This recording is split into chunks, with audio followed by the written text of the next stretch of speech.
Pulang dari acara bulan madu di Maldives, Dewi Persik tak bisa bersantai melepas lelah.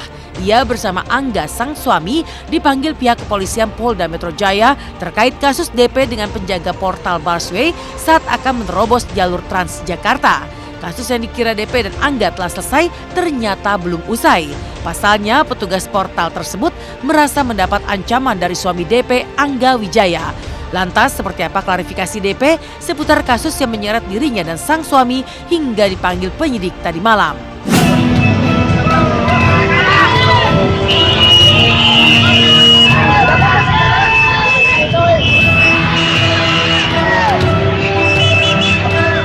Kita dipanggil atas laporan mereka.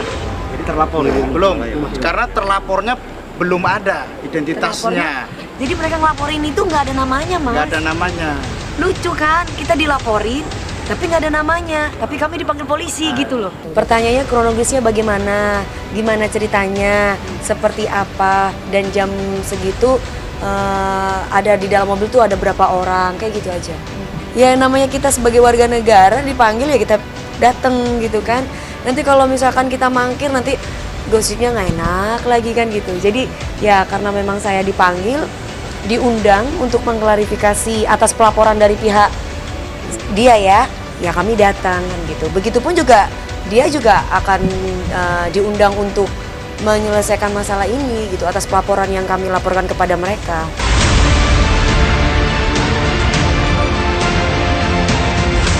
Proses hukum yang harus dilewati DP terasa begitu panjang. Bagaimana tidak, meski telah mendapat klarifikasi dari Dirlantas Polda Metro Jaya terkait izin dan alasan DP menerobos jalur Transjakarta, toh kasus tersebut tak kunjung usai. Lalu akankah DP kembali terjerat hukuman akibat laporan petugas portal Transjakarta? Lantas upaya apa yang dilakukan DP untuk menyelamatkan dirinya dan sang suami dari jeratan hukum?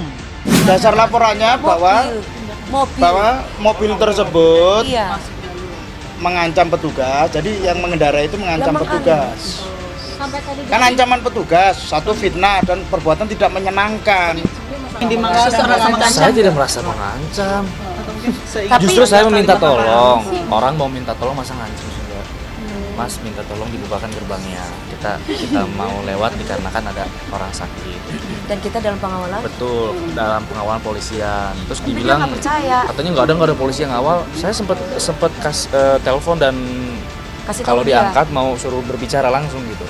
Tapi ketika itu saya telepon berulang nggak diangkat teleponnya.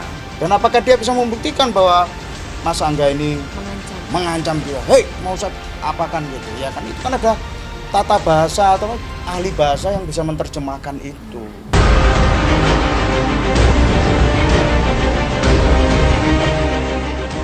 Setali 3 uang dengan DP, Nafa Urbah kemarin pun hadir di Pengadilan Negeri Jakarta Selatan.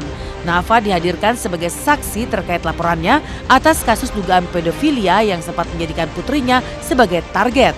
Lantas, benarkah Nafa telah memaafkan pelaku yang pernah menjadikan putri Nafa sebagai calon aksi pedofilia? Dalam perkara ini akan memberikan keterangan yang benar. Tiada lain daripada yang sebenarnya. Semoga Tuhan. Niatnya awalnya hanya untuk memberikan pelajaran kepada yang bersangkutan supaya tidak terjadi kepada orang lain. Dan yang kedua, si pelaku sudah menyatakan tidak akan melakukan perbuatannya lagi dan sudah meminta maaf. Dan memang pas waktu pertama kali saya ketemu sama dia minta maaf dan dia nangis benar-benar menyesal. Saya bisa melihat bagaimana orang yang benar-benar menyesal atau cuman iseng gitu.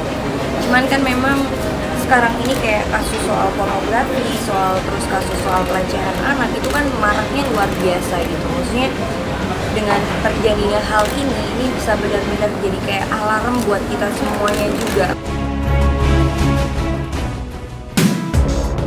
Dari kasus-kasus hukum yang menyeret para bintang, sekarang kita beralih yuk ke kisah romantis dari komedian serta host dahsyat Denny Cagur.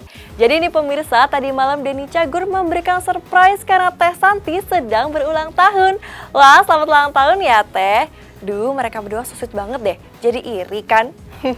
Nah, penasaran juga nggak sih pemirsa gimana sih surprise ini diberikan? Simak sesaat lagi hanya di Intens.